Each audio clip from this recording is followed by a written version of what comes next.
Good morning, and welcome to episode 27 of Getting Rich. I'm your host, Rich Checkan, president of Asset Strategies International, and today is Wednesday, May 19th, 2021.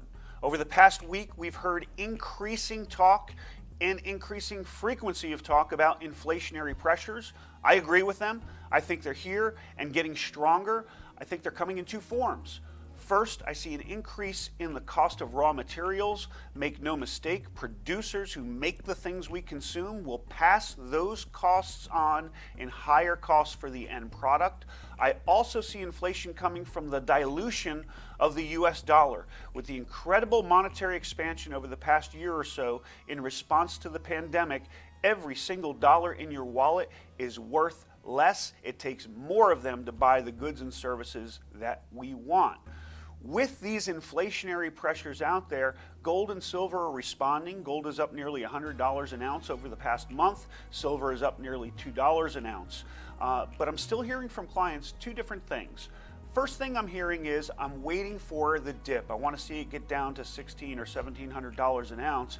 And whereas that sounds great and I'd love to buy there, I could tell you that we've been consolidating for a period of time after a correction. This is all healthy. We have moved up through 1800. We've broken out through 1850 to the upside. And the bias is up here, folks, not down. Encourage you to maybe buy some here. If the price drops and you get what you're hoping for, go ahead and buy some more and average your cost down. But what a lot of people tend to do is hope for a lower price, and then when it rises, it just gets away from them and they give up and they never get into the market. I strongly suggest if you're looking for something lower, set an upward limit as well. So if it starts getting away from you, you take the emotion out of it, you buy into the market, and you don't miss out on the increases in the price of gold and silver going forward. The other thing I'm hearing is I'm considering Bitcoin. This whole concept that Bitcoin is the new gold. I don't buy into it. You know where I stand. Bitcoin is a speculation because that's how people are using it. They're trying to make money in it. In the short term, it's a gamble. It is not a prudent inflation hedge. And that prudent inflation hedge that a lot of people think it is, it's just not performing that way. Over the past month, Bitcoin has dropped from 62,500 a Bitcoin down to below 40,000. That's over a 35% drop when inflationary pressures are on the rise. That doesn't make sense to me, folks. For me, I'll stick with the good old-fashioned proven original for 5,000 years.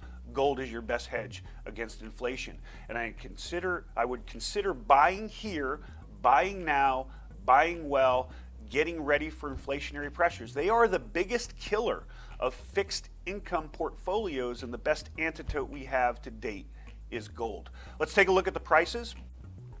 Gold is up this week about 1%, 1857.20 versus 1836.30 last week. Silver is up about 0.75% to 2771 versus 2750 last week. Platinum is down about 0.25% to 1214 from 1243.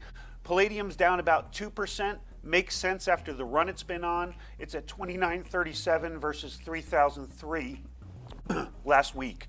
The dollar index down below 90 this week, 89.93 versus 90.27 last week.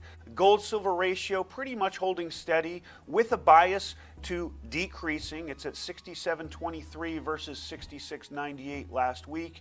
And as I already mentioned, Bitcoin's down 35%.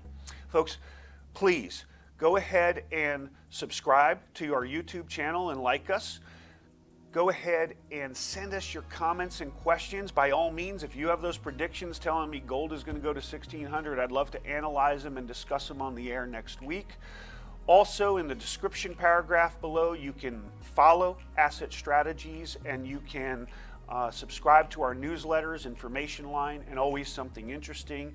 And please don't ever forget that getting rich starts with keeping what's yours.